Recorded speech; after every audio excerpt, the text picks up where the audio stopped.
Benvidos unha semana máis ao noso programa de entrevistas en Áurea Televisión. O noso invitado de hoxe é un amante do legado cultural que deixa o patrimonio, que ten o noso patrimonio aquí na nosa provincia.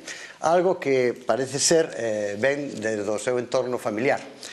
El é licenciado en Historia, ten moita formación, ten ademais máster, ten doctorado, pero desde o ano 2007 empeza ou abre-se camiño por o que hoxe a súa grande pasión, que é a arqueoloxía. Estamos a falar de Martiño Xosé Vázquez Mato, pero benvido, Martiño. É a primeira vez que estás aquí na nosa casa, en Áurea Televisión, non? Moitas grazas por convidarme, si, é a primeira vez. Ben, pero ti non vas a estar aquí por a túa profesión, que podría dar para facer un programa máis adiante para seguramente estaría máis cómodo falando da miña profesión. Dese legado cultural que tanto amas, non? E que mamaches, así en términos máis coloquiales, no entorno familiar, non?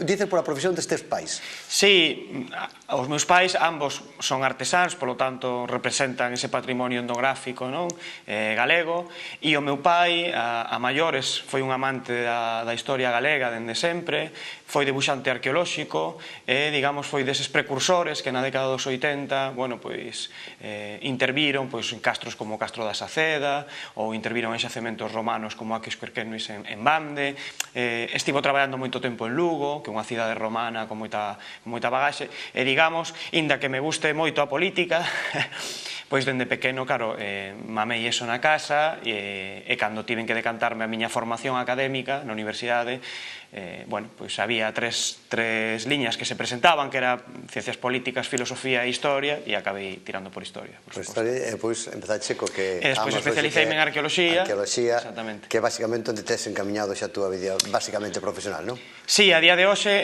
a arqueoloxía, bueno, isto daría para outro debate, digamos que non ten unha titulación específica en España, é algo...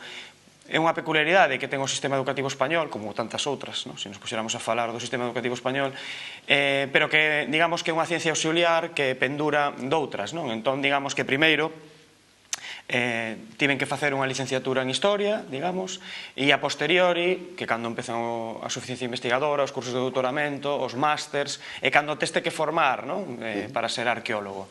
E digamos que é algo moi peculiar porque para poder exercer como arqueólogo é a propia administración a que te dá o título e non a universidade, non? É unha especie de acreditación? Exactamente.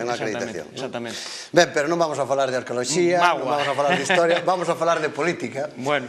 Que por eso estás aquí. Además, Martiño está aquí porque é portavoz do Grupo Municipal Ourense en Común. E con el vamos a falar un pouco de política a nivel xeral e logo no teu campo de acción, que é a política local, non? Moi ben. Ben, a nivel xeral da política estatal, que opinión tes de todo este acontecemento de eleccións tras eleccións que levamos vivido neste país? Que opinión tes desde un concelleiro a nivel local, desde tú, porque tú vives a política de forma moi directa, que opinión tes de todo isto que ocorreu, de todo este tempo ata o día de hoxe, desde que apareceron as primeiras eleccións? Ben, claro, a miña opinión vou na dar dende un punto de vista puramente persoal, non? E precisamente pola miña formación, ao final acabo analizando este tipo de acontecementos dende un punto de vista histórico, non? É imposible de comprender o que está acontecendo a día de hoxe, todo este ciclo electoral, non? Digamos, de repetición de eleccións, toda esta, bueno, digamos, este alboroto que está vendo no mundo da política, que está tendo o efecto contrario, non?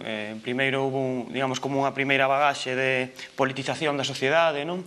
E agora parece ser que está se volvendo cara atrás. E o análise que fago ben derivada dende unha lectura, como digo, histórica da última década, por exemplo, non?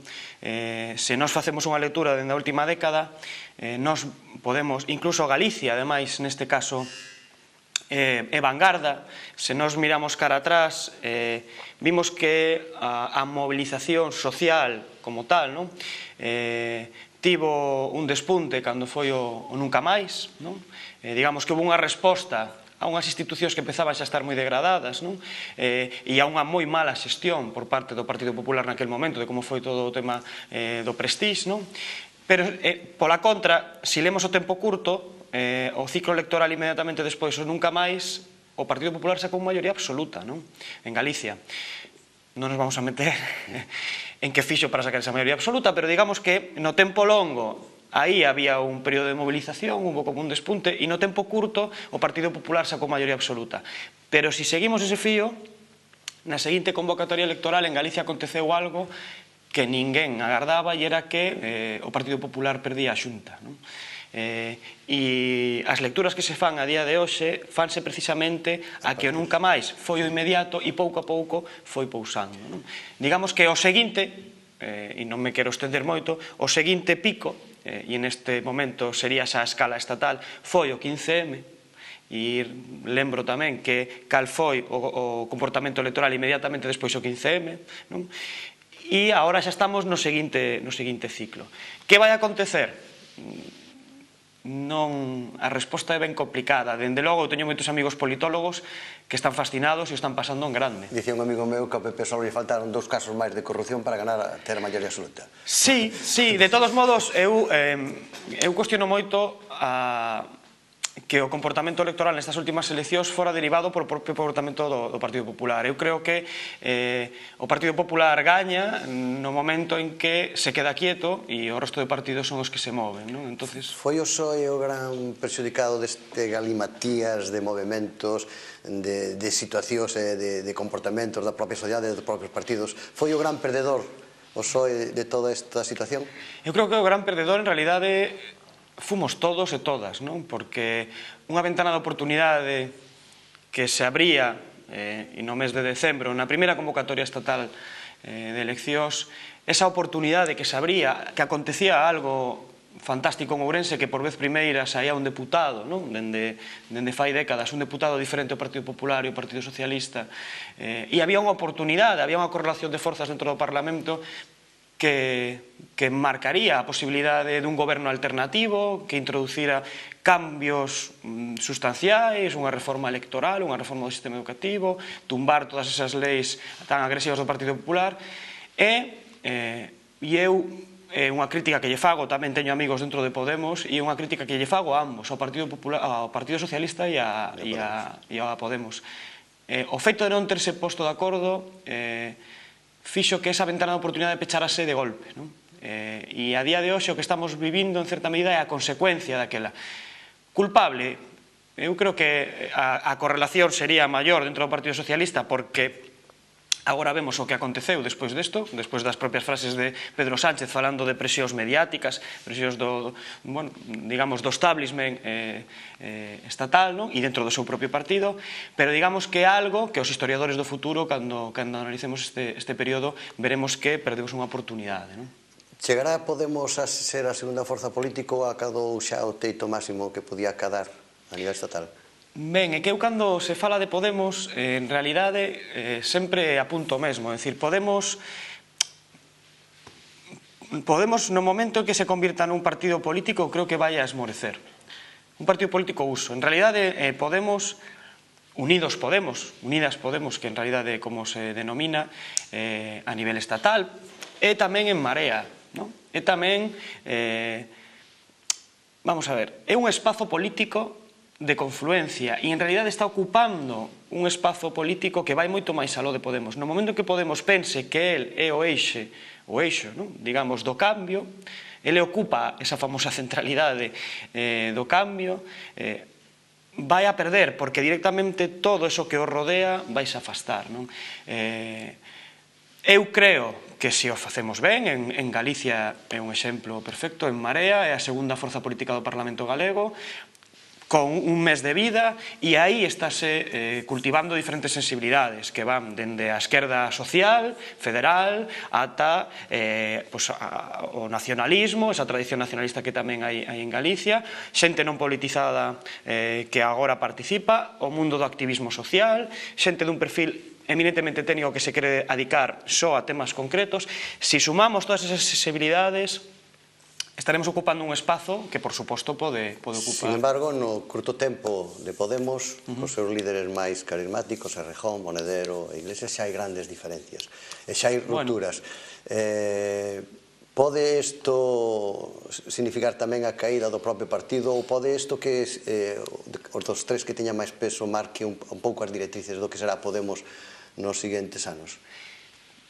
Ben, vos non sabedes as diferencias que as diferencias que aparecen nos medios de comunicación. Claro, é que... Todos falamos desas diferencias nos medios de comunicación, incluso a veces utilizan moito Twitter para mandarse mensaxes que supoño que serán intencionados, porque se non fosen mensaxes intencionados non utilizarían as redes sociales onde todo o mundo pode acceder a esas mensaxes. Claro, pero eu convido a todo o mundo a ver unha entrevista que lle fixeron fai uns días a Pablo Iglesias nun programa que está en internet, que se pode buscar, que é No te metas en política, e contaba as anécdotas destes confrontamentos que hai entre Íñigo Errejón e o propio Pablo Iglesias, que a medida, no mesmo momento e en paralelo que se estaban tuiteando estas cousas, de hai que darlles medo, non hai que darlles medo, hai que ocupar a transversalidade, hai que ser máis radical, estes debates, digamos, máis políticos, as mensaxes en paralelo que se lanzan entre eles, por Telegram, que como se fora un WhatsApp, incluso bromeando entre eles. Eu, de verdade,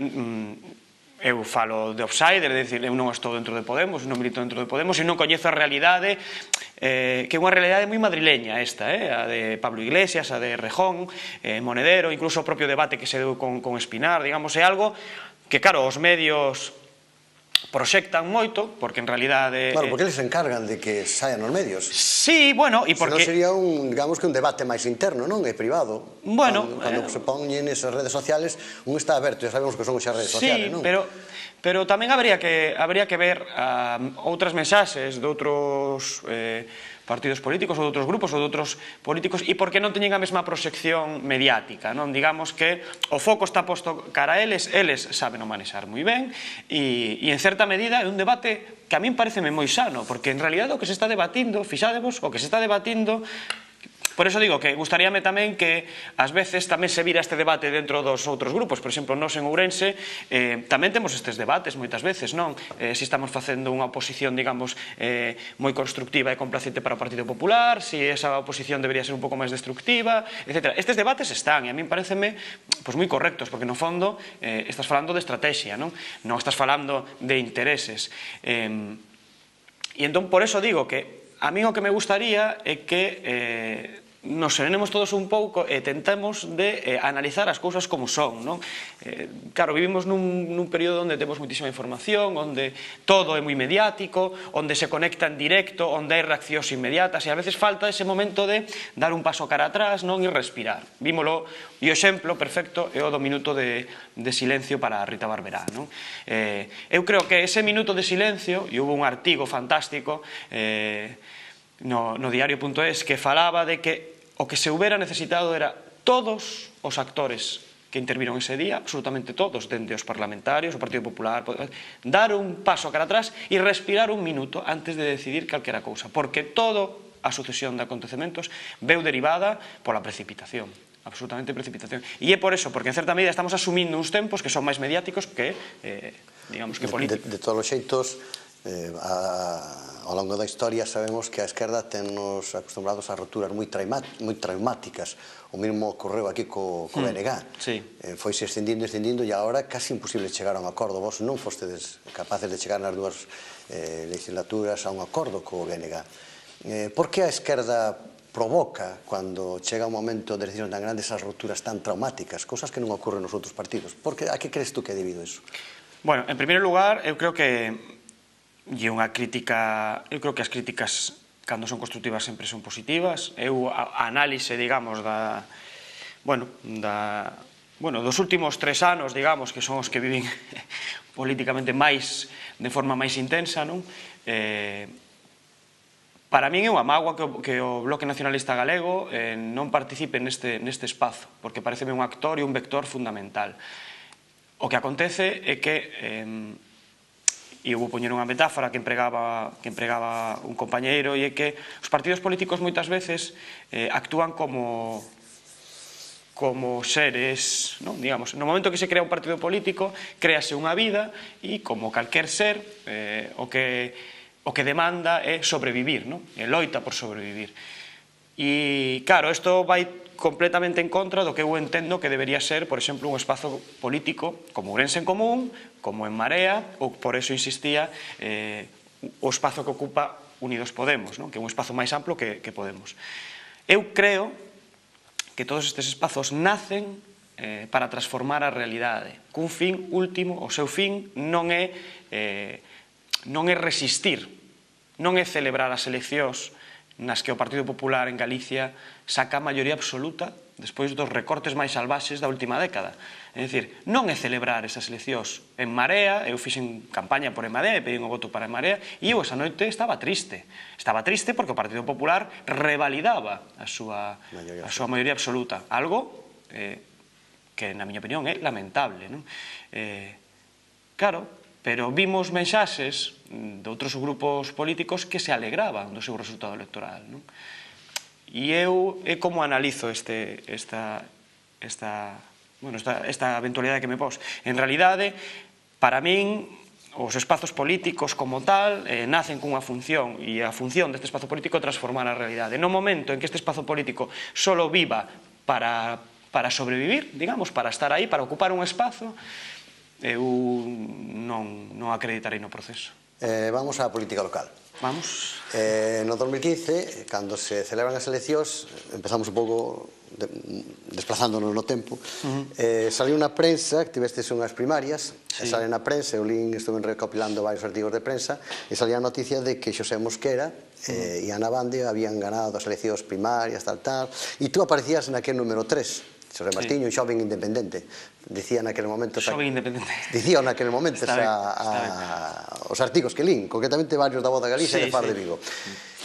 Se falou moito desas primarias, se falou moito de que se revocou depois o resultado. En realidade, para que os orensanos o sepan, as cidadáns sepan, que foi o que ocorreu entonces para que se dira un volco? Porque, repito, estas eran noticias que saían na prensa. Eu que estou teño correctamente que dicía que Xosé Mosquera, de Compromiso por Galicia, gana as eleccións, e ademais tamén o segundo posto estaba ocupado por Ana Bande, do mesmo partido. Dice que había tomado un pouco o control dese grupo, non? De Ourense Común. Depois hai un cambio. Que sucede? En primeiro lugar, gustaríame facer unha puntualización, e é que non todo o que sae na prensa é certo, non? Digo que isto é moi importante porque, dependendo de que medio leamos, vamos a ler unhas cousas ou outras. O digo, e o exemplifico como me definían aí, xoven independente. Isto foi unha noticia que aparecía na Voz de Galicia. Claro, pero que, por exemplo, a Voz de Galicia, nun artigo, uns meses despois, decía que eu era un cabeza de lista de Podemos agochado, que era o poder na sombra aquí en Ourense, de Podemos. Pola contra, para a región sempre funde a Nova, sempre me puña a etiqueta de nacionalista e demais. Pois dinos tú de onde eras, independiente, de Podemos, de Anova... Claro, eu era independente, eu veño dunha tradición nacionalista na miña casa, porque a miña familia e o meu pai era de tradición nacionalista, do BNG, e o meu pai sigue acreditando no Bloque Nacionalista Galego, e digamos que eu mantíveme, nunca militei no Bloque Nacionalista Galego, pero mantíveme moi afín ás súas teses ata que hubo o conflicto, ata que hubo esa primeira partición na que se escinde e na que, Encontro Irmandiño Beiras, digamos, lanza un novo proxecto, que é o de a Nova Irmandade Nacionalista, e a partir de aí eu, digamos que sí que volqueime un pouco máis en intentar crear ese outro espazo, porque eu entendía que ese outro espazo que se estaba xerando era precisamente o que acabaría dando en Ourense en Común, a escala local, e, digamos, a unha escala superior en Marea. Achegarse por vez primeira á esquerda federal, á esquerda social, neste caso, o mellor exemplo foi o propio AGE, que tivo un resultado electoral fantástico, e, digamos, que foi deixando clara que as teses, na miña opinión, as teses de Beiras naquel momento eran certas e iban polo bo camiño. De feito, a día de hoxe vemos que non se equivocaba para nada o grande Beiras. Volvendo ao tema das primarias, que non quero evitar a pregunta, de feito, pareceme fantástico que nos dedes a oportunidade, ademais, de explicar isto aquí, non?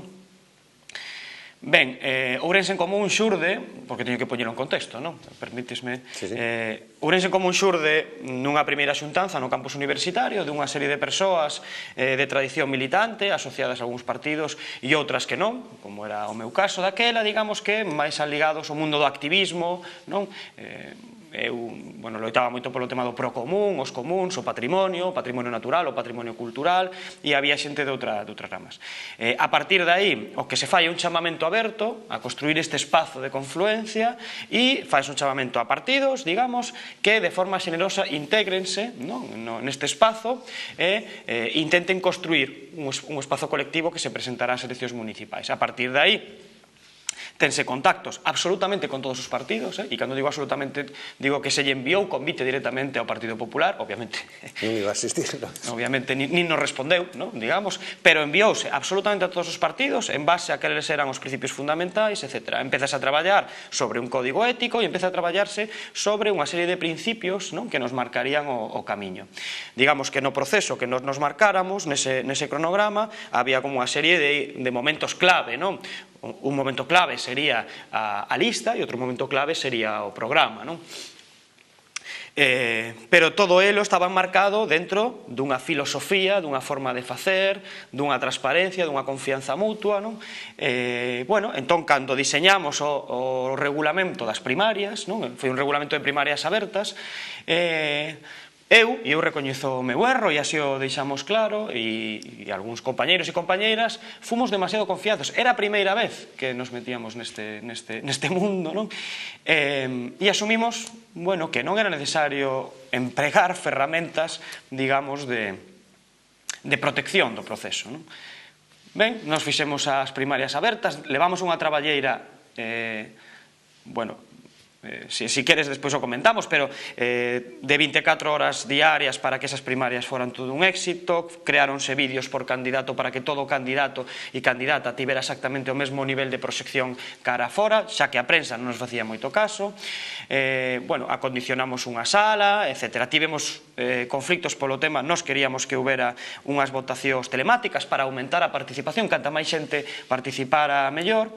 Pero que aconteceu? Que xa na noite electoral, o propio comité electoral, a propia xente que estivo hasta as 5 da mañá analizando papeleta por papeleta, detectaba plantillas exactamente iguais, non?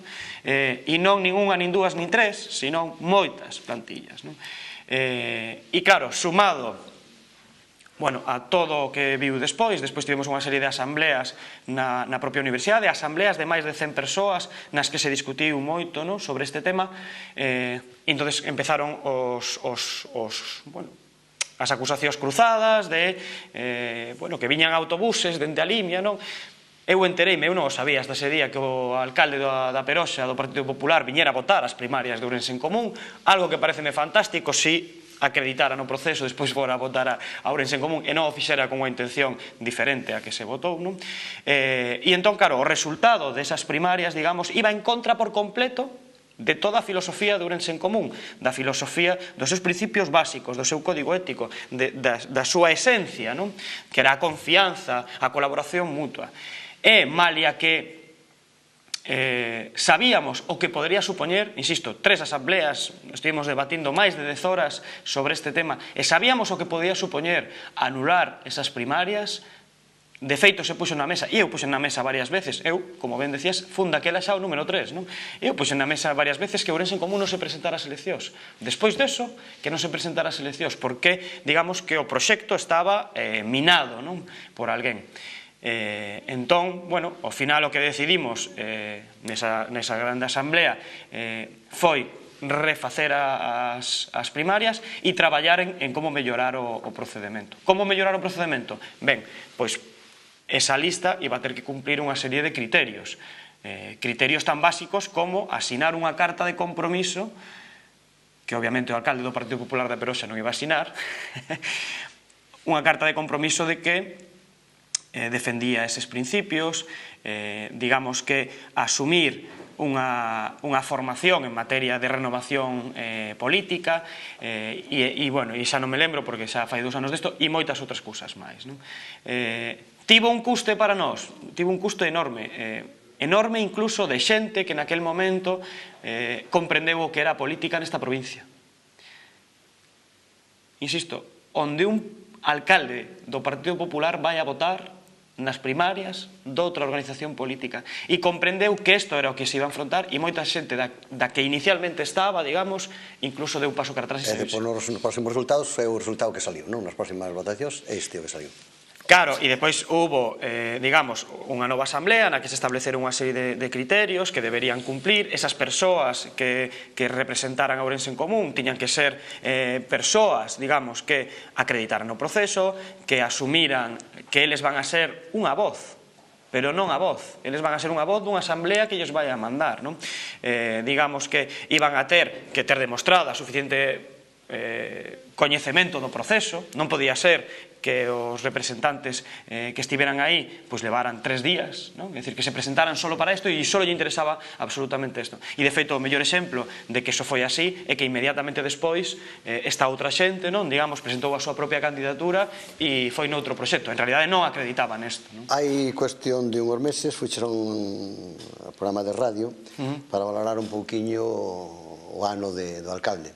Ali dicías que o saldo era moi negativo, un aval bancario irregular, que se intentou fixar o salario dos máis altos do Estado, reducir as axudas aos grupos para que poderan facer oposición, incumprir a promesa de aprobar o PXOU, unhos presupostos ou orzamentos prorrogados que non se fixeron, constantes modificacións de crédito, incapaz de solucionar problemas dos contadores soterrados, sistemas de contratación desastrosos, o centro de interpretación de parques naturais totalmente abandonado, un grupo de goberno moi mediático. Xa casi levamos 2 anos de legislatura. Quen ten a culpa de que todo isto este ocorrendo? O propio equipo de goberno, a oposición? Quen ten a culpa? Que ten a culpa quen ten a responsabilidade, non? E a responsabilidade é do equipo de goberno. Eu son unha persoa que non me gusta, de feito, bueno, non sei se seguides os plenos, supoño que a xente mirará os plenos por Aurea Televisión ou por outras canles, non? Eu normalmente non entro a confrontar, o sea, non son unha persoa que dialécticamente sexa moi vehemente, non? Algo que nos ten acostumado o Gonzalo, non? O voso Gonzalo sí que é moi vehemente na súa expresión. Eu non. E teñolle dito moitas veces ao alcalde que precisamente que esa vehemencia este expresada no pleno ou que haxa estes comportamentos ben provocada única e exclusivamente por él. Por él, pola súa forma de actuar e pola forma de actuar do seu equipo de goberno. Son 10 concelleiros e concelleiras cunha nula capacidade de diálogo, pero nula. Cando digo nula é cero, absolutamente cero, non? Entón, gobernar unha cidade de máis de 100.000 habitantes con 10 concelleiras a 4 da maioría absoluta, sen capacidade de diálogo co resto de grupos é moi complicado. Por non decir, é imposible. Estamos perante un equipo de goberno que é incapaz e que renuncia xa, de feito, de aprobar uns orzamentos. Porque temos uns medios de comunicación locais que son como son. Eu non vou a facer que cada quen interprete as miñas palabras, pero que acontecería se na Coruña, a Marea Atlántica, un proceso no que acredito e digamos que temos certa afinidade, que acontecería que se na Coruña a Marea Atlántica non tivera aprobado uns orzamentos nada máis chegar? Que é o que se diría? Sodes os nulos xestores, non tedes capacidade de xestión, non estades facendo absolutamente nada, deixádenos gobernar a nós que sabemos. Ben, pois o Partido Popular no Concello de Ourense, uns fantásticos xestores, non ten aprobados orzamentos e renuncia a aprobalos. O Plan Xeral de Ordenación Municipal, que podría estar xa na mesa e a día de hoxe é a actualidade pola lamentable noticia das demolicións na rúa Marcelo Macías, consecuencia, por certo, do anterior Partido Popular, é dicir, agora mesmo estamos vendo as consecuencias da política urbanística do Partido Popular do ano 2003, non?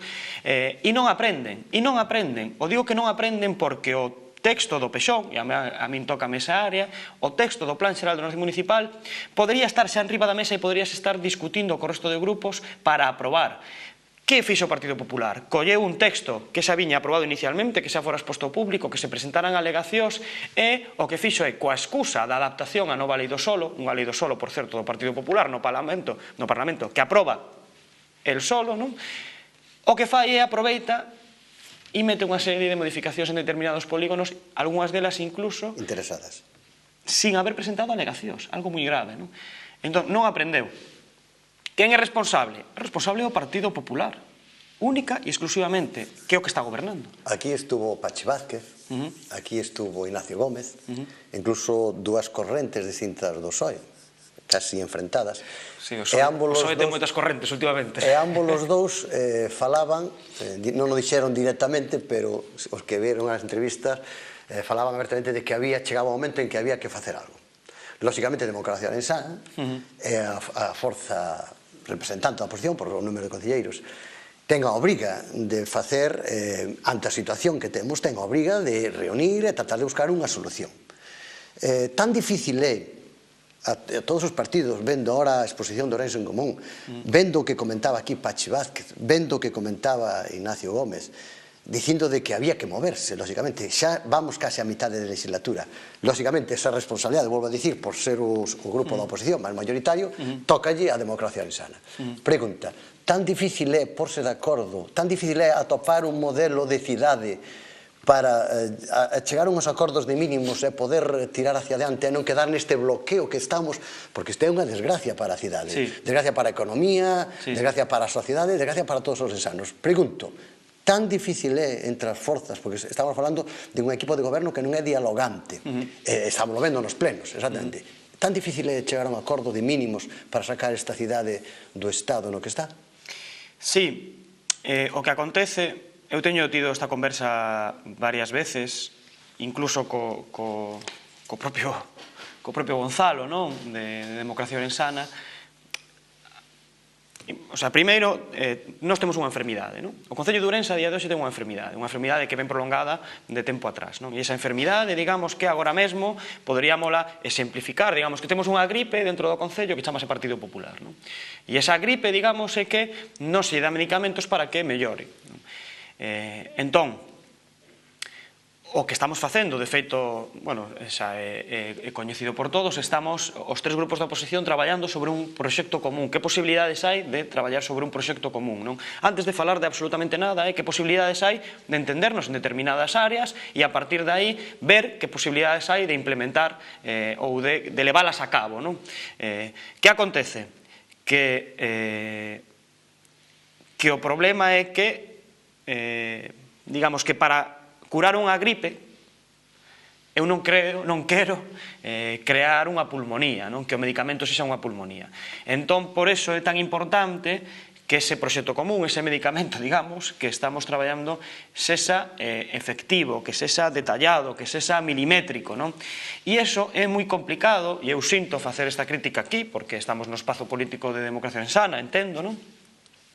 É moi complicado co partido ou co grupo que é o líder da oposición, digamos, porque a nós, o electorado, as veciñas e os veciños de Ourense, situáronos como última forza no Concello, non? Temos 3 concelleiras, digamos que tentamos facer o que podemos, pero claro, somos o grupo minoritario, non? Entón entendemos que o grupo maioritario da oposición, que neste caso é Democracia Ourensana, debería ser que levara esta vanguarda, pero esa vanguarda non consiste en cambiar un alcalde por outro. É dicir, non consiste en cambiar unha persoa, unha cadeira por outra cadeira, non? Consiste en que o medicamento para a cidade, para curar esa gripe, utilizando a metáfora, sexa de verdade curativo e non nos leve e non derive esa enfermidade, unha gripe, nunha pulmonía, non? E iso é moi complicado cun grupo como Democracia Ourensana que presentou as eleccións con 25 puntos nun programa. Por qué? Porque é moi difícil de chequear entre os grupos cal é a postura entre ambos, non? Eu vin unha desas entrevistas que comentabas, a de Pachi, e Pachi situaba a Democracia Ourensana como máis próximo ao Partido Popular.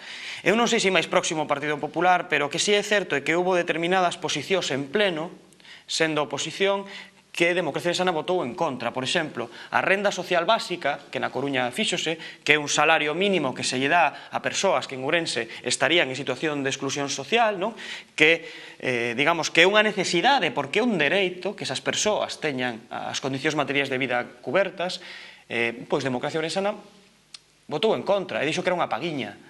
Entón, é difícil que nos poñamos de acordo precisamente porque en realidade estamos moi lonxe. De todos modos, insisto, nós vamos a seguir traballando en ese proxecto común e intentando chequear, pero, eso sí, con todas as garantías e iremos poñendo sempre que podamos o maior número de garantías, porque gobernar unha cidade de máis de 100.000 habitantes non é unha broma. Se dice que nas eleccións municipais se vota máis por esos resultados, non se poden extrapolar dunhas municipais a unhas autonómicas ou unhas xerais, non? Se dice que se soe votar a persona máis que o partido, non? Sin embargo, aparecen as etiquetas despois dos partidos, non? Chegado este momento destas reunións, destas postas en común e destes acordos de mínimos, que supoño que non, se collemos a 4 ciudadanos cidadanos da calle, de distintos partidos políticos, supoño que é fácil chegar a un acordo de mínimos. Os acordos de mínimos é buscar o beneficio dos cidadáns, supoño, que é o básico, non? Sí. Pregunto, siguen, de todas formas, pesando moito as etiquetas dos partidos a hora de chegar a estes acordos? Neste caso en concreto eu non teño esa sensación. Aquí a sensación que me dá, é dicir, tú colles a 4 veciñas ou 4 veciños de Ourense, creo que comentábamos, non? E pregúntaslle que cousas hai que solucionar na política municipal e vanche decir todos o mesmo, non? Pois en realidade son o pexón, non? E determinadas infraestructuras locais, etc. Claro, pero que precisamente a eso vou, é que a posición de Democracia Ourensana, do Partido Socialista e de Ourense en Común a propósito do Plan Xeral de Ordenación Municipal é diverxente. Digamos que Ourense en Común e o Partido Socialista estamos moi próximos, entendendo que bueno, este plan non é o plan de Ourense en Común, non era o plan que hubiéramos feito nós, ten un déficit tremendo na fase previa, na fase de participación, pero digamos que asumindo o proceso que leva, e costou 1 millón de euros este plan, pois que deberíamos aprobar e depois traballaremos sobre modificacións puntuais, traballaremos en intentar mellorar esa fase previa. Claro, o discurso de Democracia Ourensana era este plan non vale, habría que facer outro. Entón, é complicado, porque como nos poñemos de acordo, non? Entón, por eso insisto, e a min tamén é algo que aconteceu, a verdade é que eu non estaba acostumado a isto, que a xente me pare pola rúa ou este mercando no supermercado e alguén achegue e poña a falar contigo, non?